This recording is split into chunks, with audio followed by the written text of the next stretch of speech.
우리 예수님의 일생은 베들레헴 마구간에서 출발하여 골고다 해골 언덕 십자가에서 끝을 맺고 있습니다. 그분의 최후 임종은 십자가 위였습니다. 그분의 최후 말씀은 영혼을 구함이었습니다. 그분은 야심 많은 정치가나 판을 뒤집어 엎으려는 혁명가가 아니었습니다. 그분은 썩어 빠진 제도의 변화를 꾀하는 노동운동가가 아니었습니다. 그분은 하늘나라에 대해서 소개하고 그분은 하늘나라를 가르치는 종교가요 메시아였습니다. 모름지기 종교는 모든 인간의 교훈과 가르침의 근본에 속합니다. 그러므로 종교의 역할은 천하 만민에게 보편적인 유익과 혜택을 제공하고 마침내는 죄인들을 구원해내는 영혼 구원의 진정한 종교의 목적이 있습니다. 이러함에도 불구하고 종교가 종교답지 못하고 교회가 교회답지 못하다면 사회의 불안을 조장하고 교회가 세상에 지탄을 받는다면 세상에 악 영향을 끼친다든지 그리고 인생의 영혼을 하늘나라와 영광나라와 생명의 나라로 인도하지 못한다면 이미 그것은 종교가 아닌 것입니다. 그런 의미에서 종교가 허다할지라도 복음의 종교, 구원의 종교, 생명의 종교는 하나밖에 없다는 사실을 또한 우리는 고백합니다. 오늘 본문의 내용은 예수님의 마지막 재판 장면의 일부입니다. 사람들 앞으로 나오신 우리 예수님은 머리에 찌르는 가시모자를 쓰고 계셨습니다. 그리고 당신의 몸에는 붉은 적색 옷을 입으셨습니다. 주님이 나오시자, 이런 모습을 하고 계시는 주님이 나오시자 재판을 하던 빌라도가 외쳤습니다. 에케 호모, 에케 호모. 이 사람을 보세요. 이 사람입니다. 빌라도가 땅땅거리면서 외치던 이 사람은 한낱 민중 선동가나 영목군으로 재판을 받고 있는 죄의 수를 소개하는 외침에 불과했을지 모르겠습니다.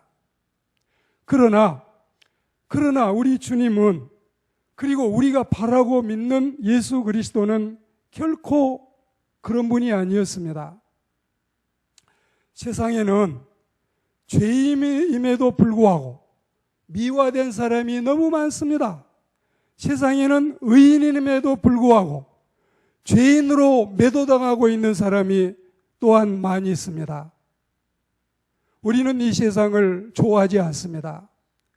죄인은 죄인이요, 의인은 의인인데 왜 왜곡되게 죄인이 미화가 되고 의로운 사람이 죄인으로 누명을 뒤집어 쓰고 있는지 알 수 없습니다. 예수님은 살아계신 하나님의 아들이시요 우리의 메시아이시요 또한 우리의 구주이십니다. 저는 오늘 여러분에게 이분을 자세히 소개하고 싶습니다. 빌라도가 외쳤던 에케 호모, 이 사람입니다. 이 사람을 보세요. 그의 외침이 아니라 성경이 말하는 진정한 예수 그리스도에 대해서 여러분에게 소개하고자 하는 것입니다. 그분은 첫째로 자신을 제물로 드리신 분이십니다. 두 번째로 그분은 자신을 맨 나중에 생각하고 모든 사람을 앞세운 배려자였습니다. 세 번째로 그분은 우리의 영혼을 구원할 영원한 구주이십니다. 이 점에 대해서 좀 더 우리가 소상히 말씀을 듣겠는데, 자신을 제물로 드리자면 자기 자신의 수욕을 감수해야 돼요. 자기 자신을 포기해야 돼요. 그리고 자신을 내놓아야 돼요. 자신이 결국은 죽어져야 돼요. 많은 사람에게 선한 영향력을 끼쳤고 선한 모습으로만 주님이 나타나셨었는데 이제 주님은 발가벗겨져야 됩니다. 민중 선동가가 돼야 됩니다. 그리고 국가 이 정치 권력을 전복하는 내란 음모자가 돼야 됩니다.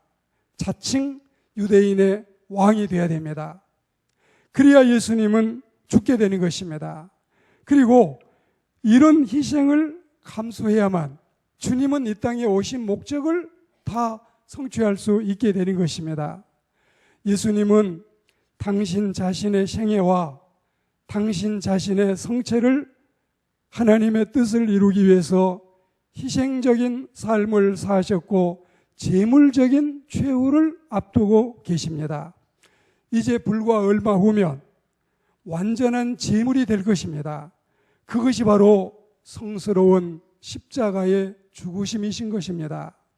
예수님의 죽으심은 생명의 종식이 아니고 하나님께 드려지는 성스러운 마지막 제물이며 이렇게 하셔야만 죄인된 우리를 구원해 내실 수 있기 때문에 주님은 지금까지 참고 참으며 인내하고 인내해 오셨던 것입니다. 그러므로 예수님은 수치와 멸시와 천대와 침뱉음과 뺨맞음과 억지소리, 누명 뒤집어쓰기, 불법 재판도 모두 감수하고 묵묵히 참고 계시던 그 원인과 이유가 여기에 있는 것입니다. 이런 주님의 찔리심과 이런 주님의 맞으심과 그리고 이런 주님의 상하심 때문에 우리가 나음과 회복을 입었다는 사실을 우리는 잊지 말아야 할 줄로 믿습니다. 그러니 이제 우리도 예수님 같지는 아니하더라도 좀 더 이기적이보다는 이타적이며 또한 자기 중심이라기보다는 헌신적이며 그리고 언제든지 위협과 두려움을 피하기보다는 희생적인 삶으로 예수님을 닮아가는 우리가 돼야 하지 않을까. 이건 바보들의 삶 같지만 현명한 사람들의 선택의 삶인 것입니다. 생적 사요, 사적 생이라. 살고자 하는 자는 죽을 것이요 죽고자 해야 결국은 살 수 있는 길이 여기에 있습니다. 헌신하고 희생하면 마침내는 사는 길이 열리고 바둥바둥 자신의 이속을 챙기고 남을 깔아뭉개고 자신의 죄를 은폐하는 자들이 마침내는 드러나게 된다는 사실을 성경은 우리에게 가르치고 있습니다.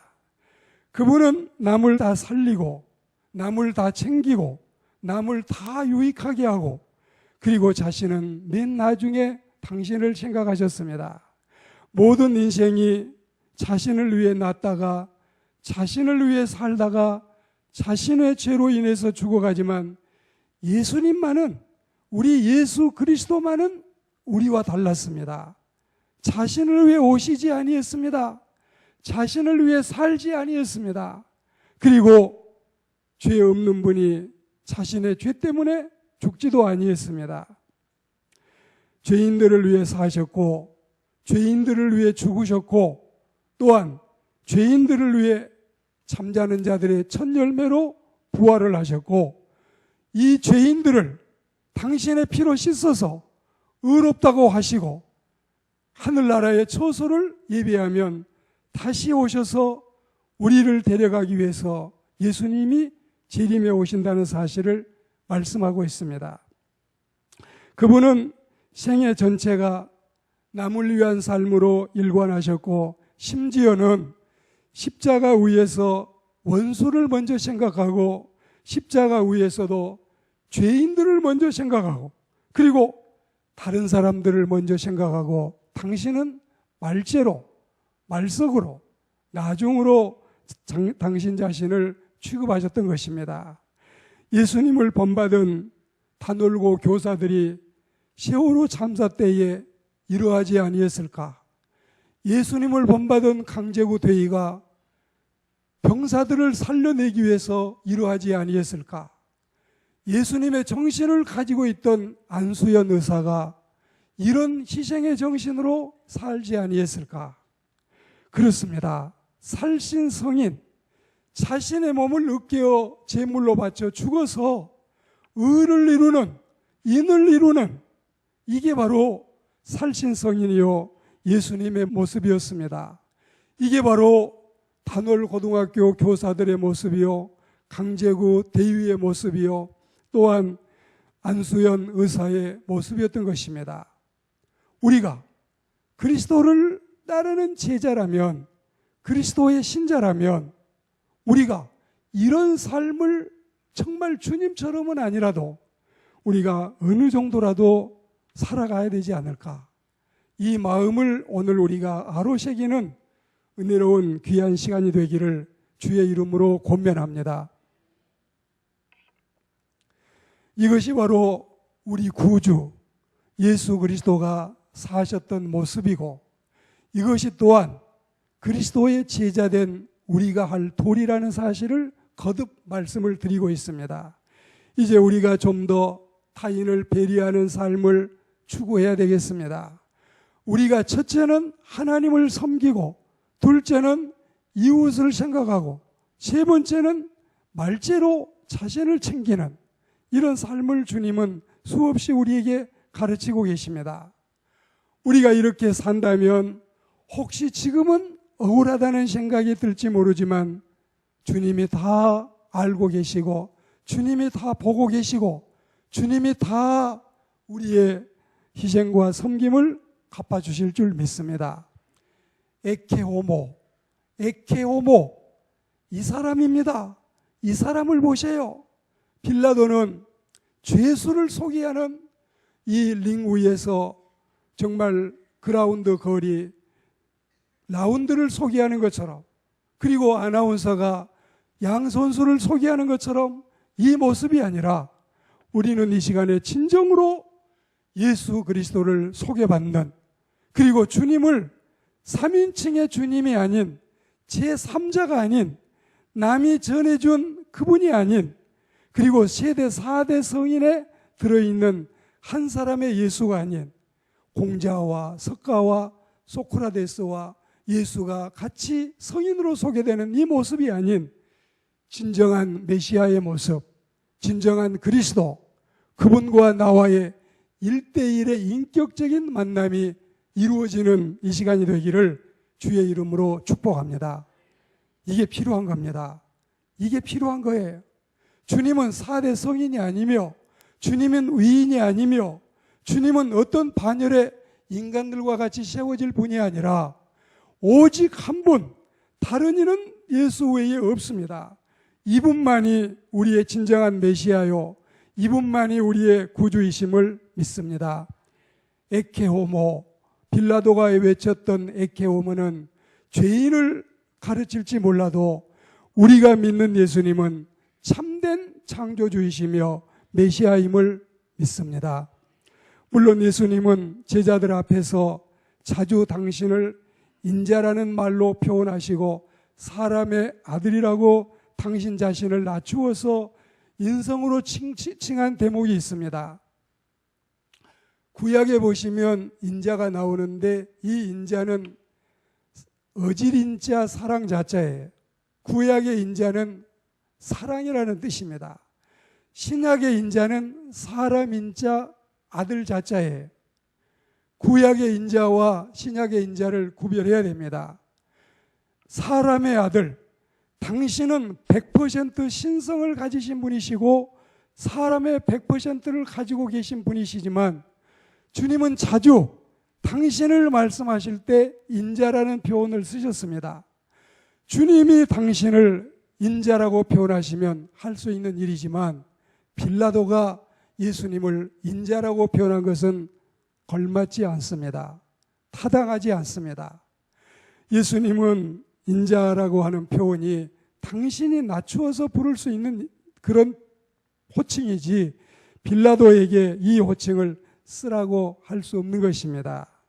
빌라도가 예수님을 가리켜서 이 사람을 보라고 한다든지 이 사람입니다 하는 것은 단순히 사형받을 최소한 사람으로 대하는 것이 아니고 무엇이겠습니까? 물론 다른 사람과 달리 자기 부인이 꿈꾼 이야기도 해가며 또 자신이 죄 없음을 알고 있기 때문에 예수에 대해서 손을 댈 수 있는 일을 피하고자 애를 쓰고 나중에 대야에 물 떠오라 해서 자신의 손을 씻어내는, 그게 또한 자신의 핑계거리밖에 되지 아니하고 자신의 죄를 회피할 수 있는 방법은 아니었던 것입니다. 우리 예수님은 우리 영혼을 구해내실 분이시고 장차 부활 때에는 우리의 죽은 육체까지도 영체로 병케 하시어 영과 육을 온전히 구하실 메시아이심을 믿는 은혜로운 시간이 우리에게 주어지기를 주의 이름으로 축복합니다. 로마서 5장 7절과 8절 말씀에 보시면 이런 말씀이 있어요. 의인을 위하여 죽는 자가 쉽지 않다. 선인을 위해 죽는 자가 혹 있을 수 있다. 그러나 우리가 아직 죄인 되었을 때에 주님이 우리를 위해 죽으심으로 하나님께서 우리에 대한 자기의 사랑을 확증하셨다. 자, 너무너무 의로운 사람, 너무너무 선한 사람이 있는데 그분이 신장이 다 망가져서 이식을 하지 않으면 죽게 된다. 투석도 다 이제는 포기가 됐다. 그런 사람을 위해서 아들이 그런 아버지를 위해서 신장을 내놓는 수가 있습니다.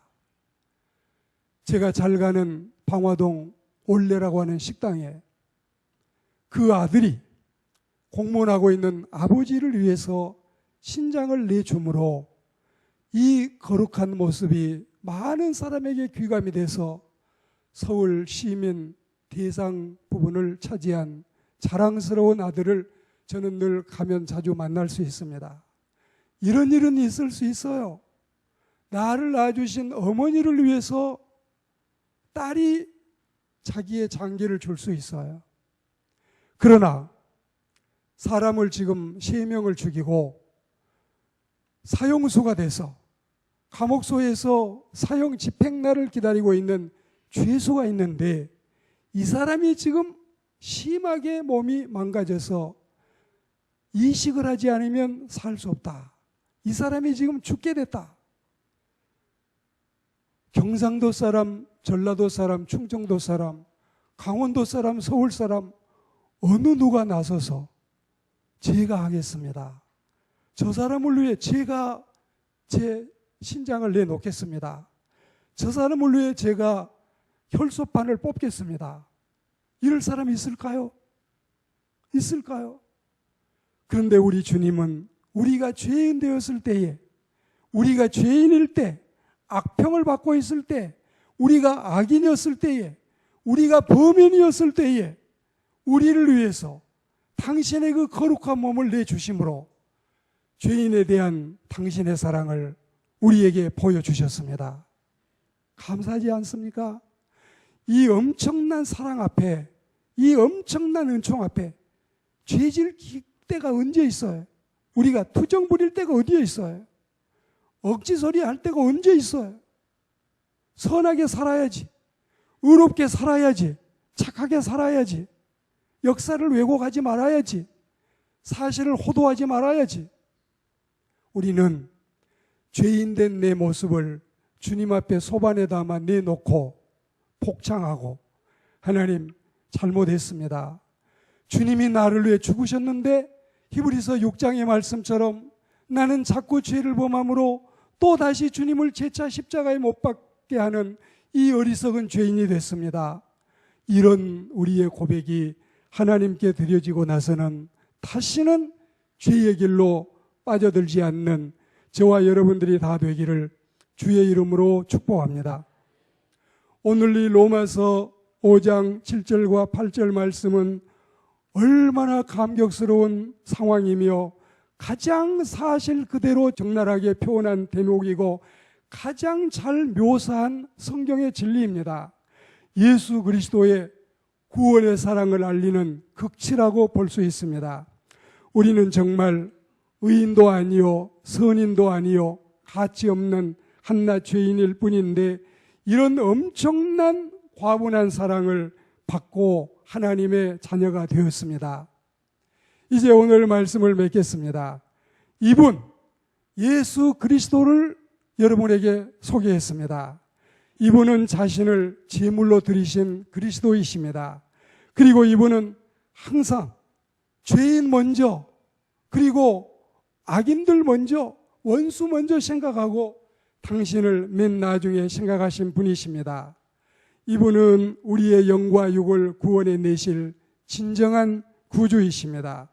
그러므로 믿음의 주요 또 온전케 하시는 이인 예수님을 바라보라는 히브리서 12장 2절 말씀처럼 이 말씀을 가슴에 품고 주님을 바라보되 생명을 구원하실 나의 주, 나의 하나님으로 바라보며 영원히 내 몫에 태인 십자가를 지고 주님을 따라가는 성스러운 그리스도의 신자들, 성스러운 그리스도의 제자들이 다 되시기를 주의 이름으로 축원합니다.